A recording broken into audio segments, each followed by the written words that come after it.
Chapter 10, The Rogue Bludger. Since the disastrous episode of the Pixies, Professor Lockhart had not brought live creatures to class. Instead, he read passages from his books to them, and sometimes reenacted some of the more dramatic bits. He usually picked Harry to help him with these reconstructions. So far, Harry had been forced to play a simple trans- Transylvanian villager whom Lockhart had cured from a babbling curse, a yeti with a head cold, and a vampire who had been unable to eat anything except lettuce since Lockhart had dealt with him. Harry was hauled to the front of the class during their very next defense against the dark arts lesson, this time acting a werewolf. If he hadn't not had a very good reason for keeping Lockhart in a good mood, he would have refused to do it. Nice loud howl, Harry, exactly, and then, if you will believe it, I pounced like this, slammed him to the floor, thus with one hand. I managed to hold him down with my other. I put my wand to his throat, and then I screwed up my remaining strength and performed the immensely complex homorphous charm. He let out a piteous moan. Go on, Harry, higher than that. Go. Good. The fur vanished, the fangs shrank, and he turned back into a man. Simple yet effective, and another village will remember me forever as the hero who delivered them from the monthly terror of werewolf attacks. The bell rang and Lockhart got to his feet. Homework: compose a poem about my defeat of the Wagga Wagga werewolf. Signed copies of Magical Me to the author of the best one.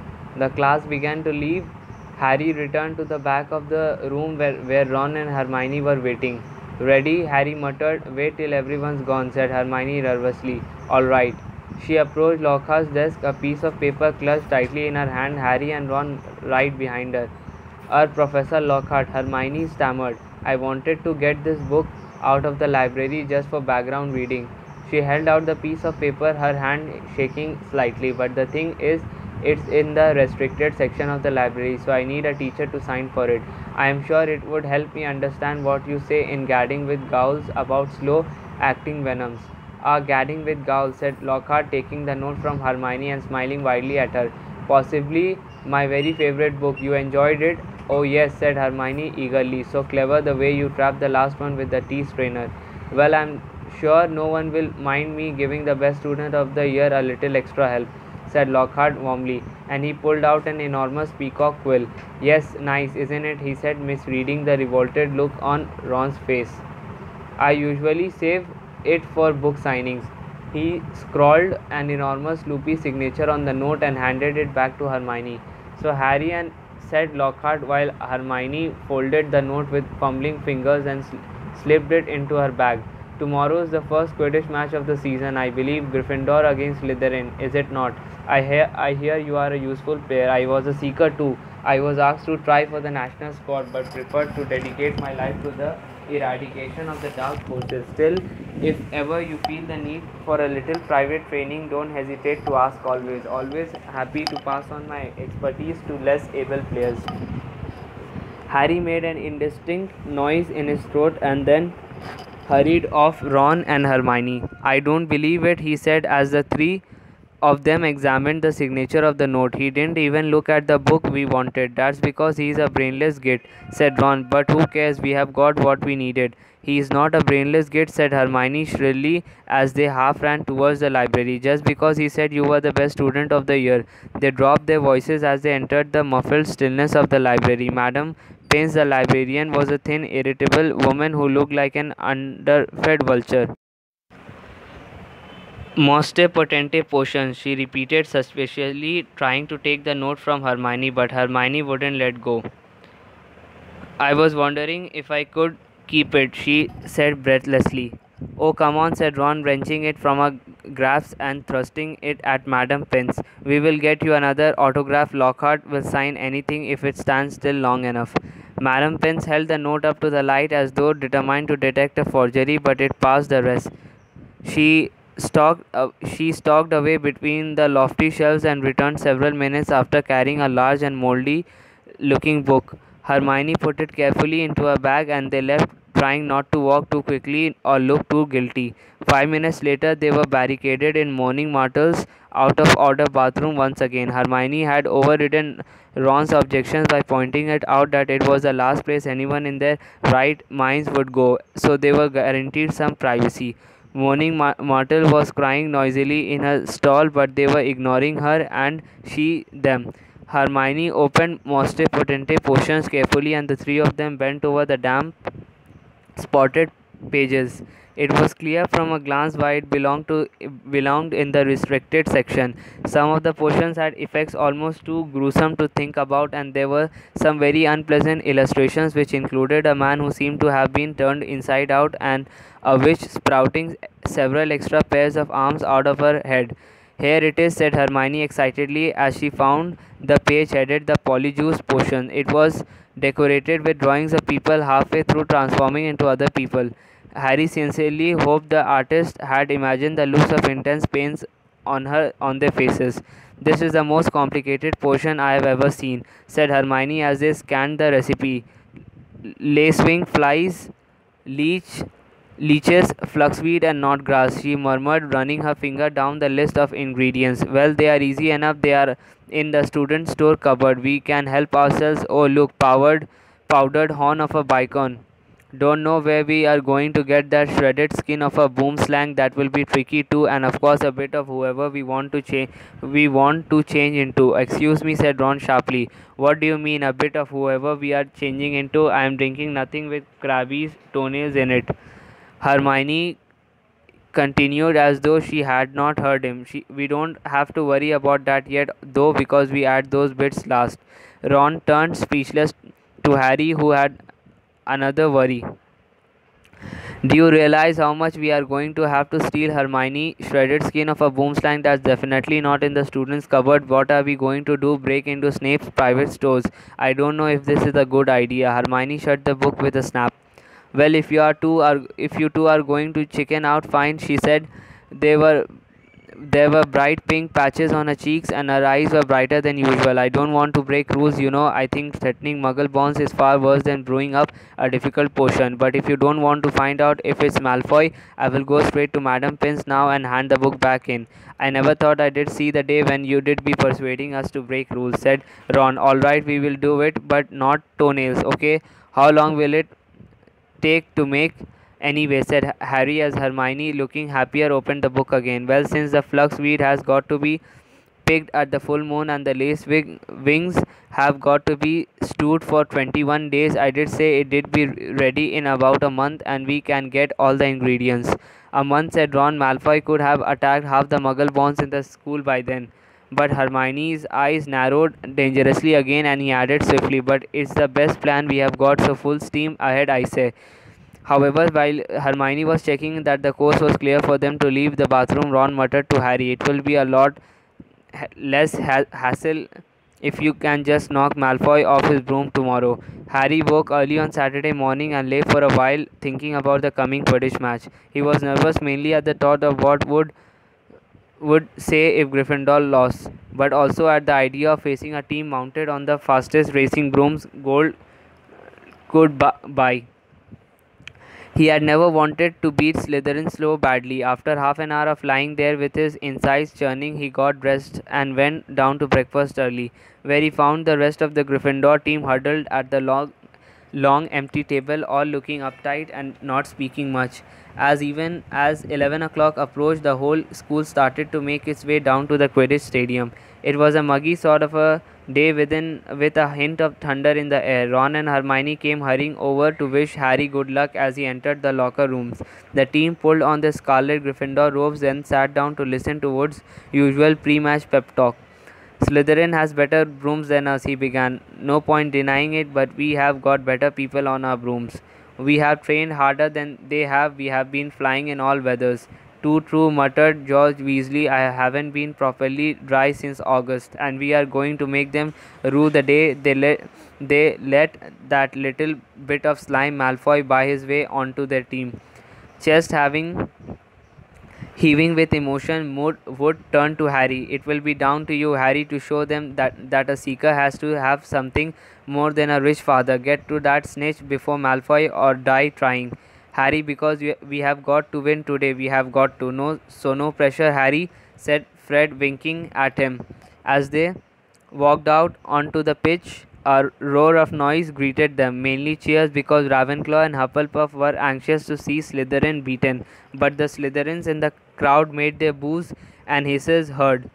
To Madam Hooch, the Quidditch teacher asked Flint and Wood to shake their hands, which they did, giving each other threatening stares and gripping rather harder than was necessary.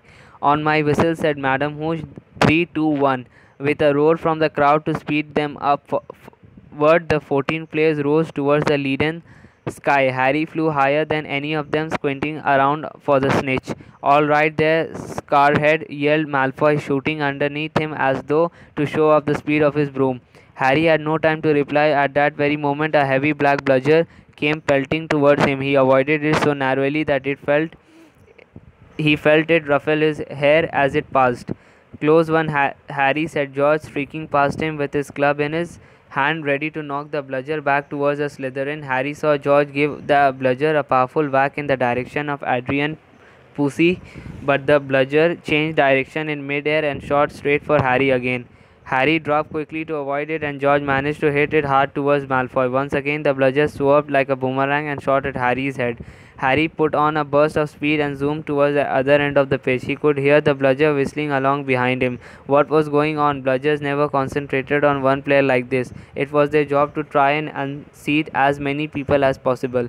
Fred Weasley was waiting for the bludger at the other end. Harry ducked as Fred swung at the bludger with all his might. The bludger was knocked off course. Gotcha, Fred yelled happily, but he was wrong, as though it was magnetically attracted to Harry. The bludger pelted after him once more, and Harry was forced to fly off at full speed. It had started to rain. Harry felt heavy drops fall onto his face, splattering onto his glasses. He didn't have a clue what was going on in the rest of the game until he heard Lee Jordan, who was commentating, say Slytherin leads 60 points to 0. The Slytherin's superior brooms were clearly doing their jobs, and meanwhile the mad bludger was doing all it could to knock Harry out of the air. Fred and George were now flying so close to him on either side that Harry could see nothing at all except their flaying arms and had no chance to look for the snitch, let alone catch it. Someone's tampered with this bludger, Fred grunted, swinging his bat with all his might at it as it launched a new attack on Harry. We need timeout, said George, trying to signal to Wood and stop the bludger breaking Harry's nose at the same time. Wood had obviously got the message. Madam Hooch's whistle rang out, and Harry, Fred, and George dived for the ground, still trying to avoid the mad bludger. What's going on? Said Wood as the Gryffindor team huddled together, while Slytherins in the crowd jeered. We are being flattened. Fred, George, where were you when the bludger stopped Angelina Scorin? We were 20 feet above her, stopping the other bludger from murdering Harry, Oliver said George angrily. Someone's fixed it. It won't leave Harry alone. It hasn't gone for anyone else all game. The Slytherin must have done something to it, but the bludgers have been locked in Madam Hooch's office since our last practice, and there was nothing wrong with them then, said Wood anxiously. Madam Hooch was walking towards them over her shoulder. Harry could see the Slytherin team jeering and pointing in his direction. Listen, said Harry as she came nearer and nearer. With you two flying around me all the time, the only way I'm going to catch the snitch as if it flies up my sleeve. Go back to the rest of the team and let me deal with the rogue one. Don't be thick, said Fred. It will take your head off. Wood was looking from Harry to the Weasleys.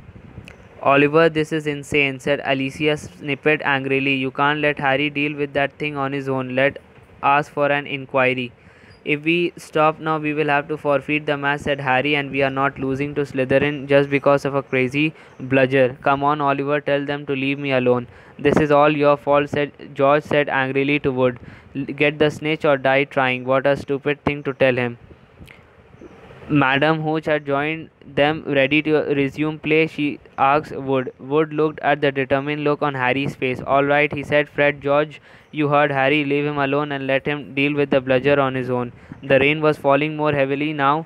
Oh, Madam Hooch whistled. Harry kicked hard into the air and heard the telltale whoosh of the bludger behind him. Higher and higher Harry climbed. He looped and swooped and spiraled, zigzagged, and rolled. Slightly dizzy, he nevertheless kept his eyes wide open. Rain was speckling his glasses and ran up his nostrils as he hung upside down, avoiding another fierce dive from the bludger. He could hear laughter from the crowd. He knew he must look very stupid, but the rogue bludger was heavy and couldn't change direction as quickly as Harry could. He began a kind of roller coaster ride around the edges of the stadium, squinting through the silver sheets of rain to the Gryffindor goalposts, where Adrian Pussy was trying to get past Wood. A whistling in Harry's ear told him the bludger had just missed him again. He turned right over and sped in the opposite direction. Training for the ballet, Potter, yelled Malfoy as Harry was forced to do a stupid kind of twirl in midair to dodge the bludger, and he felt the bludger trailing a few feet behind him and then glaring back at Malfoy in hatred. He saw it, the golden snitch. It was hovering inches above Malfoy's left ear, and Malfoy, busy laughing at Harry, hadn't seen it. For an agonizing moment, Harry hung in mid-air, not daring to speed towards Malfoy in case he looked up and saw the snitch. Wham! He stayed still a second too long. The bludger had hit him at last, smashed into his elbow, and Harry felt his arm break.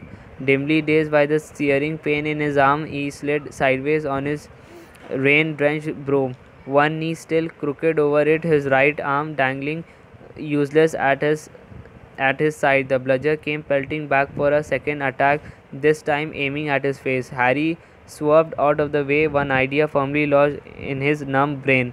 Get to Malfoy.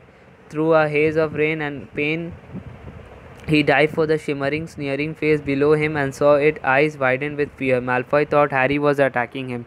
What the? He gasped, careening out of Harry's way. Harry took his remaining hand off his broom and made a wild snatch. He felt his fingers close on the cold snitch, but was now only gripping the broom with his legs, and there was a yell from the crowd below as he headed straight for the ground, trying hard not to pass out. With a splattering thud, he hit the mud and rolled off his broom. His arm was hanging at a very strange angle. He writhed with pain. He heard, as though from a distance, a good deal of whistling and shouting. He focused on the snitch clutched in his good hand. "Aha," he said vaguely, "we have won," and he fainted. He came around, rain falling on his face, still lying on the field with someone leaning over him. He saw a glitter of teeth. "Oh, no, not you," he moaned. "Doesn't know what he's saying," said Lockhart loudly to the anxious crowd of Gryffindors pressing around them. "Not to worry, Harry, I am about to fix your arm." "No," said Harry, "I will keep it like this, thanks." He tried to sit up, but the pain was terrible. He heard a familiar clicking noise nearby. "I don't want a photo of this, Colin," he said loudly. "Lie back, Harry," said Lockhart, soothing. "It's a simple charm I have used countless times." "Why can't I just go to the hospital's wing?" said Harry through clenched teeth. Should really Why can't I just go to the hospital wing?" said Harry through clenched teeth. "He should really, Professor," said a muddy Wood, who couldn't help grinning even though his seeker was injured. "Great capture, Harry, really spectacular. Your best yet, I did say." Through the thicket of legs around him, Harry spotted Fred and George Weasley wrestling the rogue bludger into a box. It was still putting up a terrific fight. "Stand back," said Lockhart, who was rolling up his jade green sleeves. "No, don't," said Harry weakly, but Lockhart was twirling his wand, and the second later had directed it straight at Harry's arm. A strange and unpleasant sensation started at Harry's shoulder and spread all the way down to his fingertips. It felt as though his arm was being deflated. He didn't dare look at what was happening. He had shut his eyes, his face turned away from his arm, but his worst fears were realized as the people above him gasped and Colin Creevey began clicking away madly. His arm didn't hurt anymore, nor did it feel remotely like an arm. "Ah," said Lockhart. "Yes, well, that can sometimes happen, but the point is the bones are no longer broken. That's the thing to bear in mind." So Harry just toddled up to the hospital wing. "Ah, Mr. Weasley, Miss Granger, and would you escort him? And Madame Pomfrey will be able to tidy you up a bit." As Harry got to his feet, he felt strangely lopsided. Taking a deep breath, he looked down at his right side. What he saw nearly made him pass out again. Poking out of the end of his robes was what looked like a thick, flesh-colored rubber glove. He tried to move his fingers. Nothing happened. Lockhart hadn't mended Harry's bone. He had removed him. Madame Pomfrey wasn't at all pleased. You should have come straight to me, she ragged, holding up the sad limb remainder of what half an hour before had been a working arm. I can mend bones in a second, but growing them back. You will be able to, won't you? Said Harry desperately. I will be able to, certainly, but it will be painful, said Madame Pomfrey grimly, throwing Harry a pair of pajamas. You will have to stay the night. Hermione waited outside the curtain drawn around Harry's bed while Ron helped him into his pajamas. It took a while to stuff the rubbery, boneless arm into a sleeve. How can you stick up for Lockout now, Hermione? Ron called through the curtain as he pulled Harry's limp fingers through the cuff. If Harry had wanted deboning, he would have asked. Anyone can make a mistake, said Hermione, and it doesn't hurt anymore, does it, Harry? No, said Harry, getting into bed, but it doesn't do anything else either. As he swung himself onto his bed, his arm flapped pointlessly. As Hermione and Madame Pomfrey came around the curtain, Madame Pomfrey was holding a large bottle of something labeled Skelly Grow. You are in for a rough night, she said, pouring out a steaming beakerful and handing it to him. Regrowing bones is a nasty business. So was taking the Skelly Grow. It burned Harry's mouth and throat as it went down, making him cough and splutter. Still tutting about dangerous sports and inept teachers, Madame Pomfrey retreated, leaving Ron and Hermione to help Harry gulp down some water. We won though, said Ron, a grin breaking across his face. That was some catch you made. Malfoy's face, he looked ready to kill. I want to know how he fixed that bludger, said Hermione darkly. We can add that to the list of questions we will ask him when we have taken the polyjuice potion, said Harry, sinking back onto his pillows. I hope it tastes better than this stuff. If it's got bits of Slytherins in it, you have got to be joking, said Ron. The door of the hospital wing burst open at that moment. Filthy and soaking wet, the rest of the Gryffindor team had arrived to see Harry. Unbelievable flying, Harry, said George. I have just seen Marcus Flint yelling at Malfoy something about having the snitch on top of his head and not noticing. Malfoy didn't seem too happy.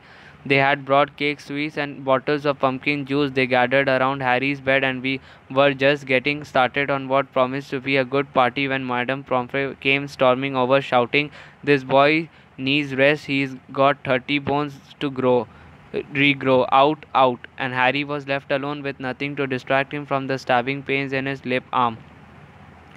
Hours and hours later, Harry woke quite suddenly in the pitch blackness and gave a small yelp of pain. His arm now felt full of large splinters. For a second, he thought that was what had woken him. Then, with a thrill of horror, he realized that someone was sponging his forehead in the dark. Get off, he said loudly, and then Dobby, the house elf, goggling tennis balls eyes, were peering at Harry through the darkness. A single tear was running down his long pointed nose. Harry Potter came back to school, he whispered miserably. Dobby warned and warned. Harry Potter asked, Sir, why didn't you heed Dobby? Why didn't Harry Potter go back home when he missed the train? Harry heaved himself up on his pillows and pushed Dobby's sponge away. What are you doing here? He said, and how did you know I missed the train? Dobby's lip trembled and Harry was seized by a sudden suspicion.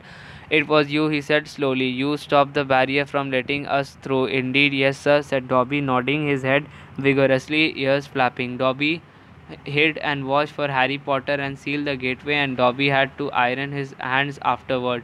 He showed Harry 10 long bandaged fingers, but Dobby didn't care, sir, for he thought Harry Potter was safe, and never did Dobby dream that Harry Potter would get to school another way. He was rocking backward and forward, shaking his ugly head. Dobby was so shocked when he heard Harry Potter was back at Hogwarts, he let his master's dinner burn. Such a flogging Dobby never had. Sir, Harry slumped back onto his pillows. You nearly got Ron and me expelled, he said fiercely. You did better get lost before my bones come back, Dobby, or I might strangle you. Dobby smiled weakly. Dobby is used to death threats, sir. Dobby gets them 5 times a day at home. He blew his nose on a corner of the filthy pillowcase he wore, looking so pathetic that Harry felt his anger ebb away in spite of himself. Why did you wear that thing, Dobby? He asked curiously. This, sir, said Dobby, plucking at the pillowcase. It is a mark of the house elf's enslavement, sir. Dobby can only be freed if his masters present him with clothes, sir. The family is careful not to pass Dobby even a sock, sir, for then he would be free to leave their house forever. Dobby mopped his bulging eyes and said suddenly, Harry Potter must go home. Dobby thought this his bludger would be enough to make. Your bludger, said Harry, anger rising once more. What do you mean, your bludger? You made that bludger try and kill me. Not kill you, sir, never kill you, said Dobby, shocked. Dobby wants to save Harry Potter's life. Better sent home grievously injured than remain here, sir. Dobby only wanted Harry Potter hurt enough to be sent home. Oh, is that all? Said Harry angrily. I don't suppose you are going to tell me why you wanted me sent home in pieces. If Harry Potter only knew, Dobby groaned, more tears dripping onto his ragged pillowcase. If he knew what he means to us through the lowly, the enslaved, we dregs of the magical world. Dobby remembers how it was then when he who must not be named was at the height of his powers, sir. We house elves were treated like vermin, sir. Of course, Dobby is treated like that, sir, he admitted, drying his face on the pillowcase. But mostly, sir, life has improved for my kind since you triumphed over he who must not be named. Harry Potter survived, and the Dark Lord's power was broken, and it was a new dawn, sir. And Harry Potter shone like a beacon of hope for those of us who thought the dark days would never end, sir. And now at Hogwarts, terrible things are to happen, are perhaps happening already, and Dobby cannot let Harry Potter stay here now that history is to repeat itself, now that the Chamber of Secrets is open once more. Dobby froze horror struck, then grabbed Harry's water jug from his bedside table and cracked it over his own head, toppling out of sight. A second later, he crawled back onto the bed, cross eyed, muttering, Bad Dobby, very bad Dobby. So there is a chamber of secrets, Harry whispered, and did you say it's been opened before? Tell me, Dobby. He seized the elf's bony wrist as Dobby hand inched towards the water jug. But I am not Muggle born. How can I be in danger from the chamber? Ah, sir, ask no more of poor Dobby, stammered the elf, his eyes huge in the dark. Dark deeds are planned in this place, but Harry Potter must not be here when they happen. Go home, Harry Potter, go home. Harry Potter must not meddle in this, sir. It's too dangerous. Who is it, Dobby? Harry asked, keeping a firm hold on Dobby's wrist to stop him from hitting himself with the water jug again. Has opened it? Who opened it last time? Dobby can't, sir, Dobby can't. Dobby must not tell, squealed the elf. Go home, Harry Potter, go home. I am not going anywhere, said Harry fiercely. One of my best friends is Muggle born. She will be first in line if the chamber really has opened. Harry Potter risked his own life for his friends, moaned Dobby in a kind of miserable ecstasy. So noble, so valiant, but he must save himself. He must. Harry Potter must not. Dobby suddenly froze, his bat ears quivering. Harry heard it too. There were footsteps coming down the passageway outside. Dobby must go, breathed the elf, terrified. There was a loud crack, and Harry's fist was suddenly clenched on thin air. He slumped back onto his bed, his eyes on the dark doorway to the hospital wing as the footsteps drew nearer. Next moment, Dumbledore was backing into the dormitory, wearing a long woolly dressing gown and a nightcap. He was carrying one end of what looked like a statue. Professor McGonagall appeared a second later, carrying his feet together. They hit onto a bed. Get Madame Pomfrey, whispered Dumbledore, and Professor McGonagall hurried past the end of Harry's bed out of sight. Harry lay quite still, pretending to be asleep. He heard urgent voices, and then Professor McGonagall swept back into view, closely followed by Madame Pomfrey, who was pulling a cardigan on over her nightdress. He heard a sharp intake of breath. What happened? Madame Pomfrey whispered to Dumbledore, bending over the statue on the bed. Another attack, said Dumbledore. Minerva found him on the stairs.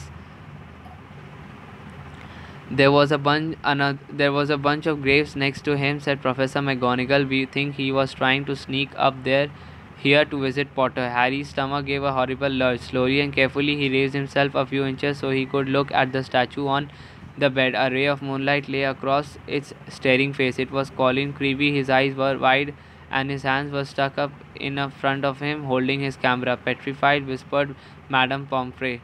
Yes, said Professor McGonagall, but I shudder to think if Albus had not been on the way downstairs for hot chocolate, who knows, that might have.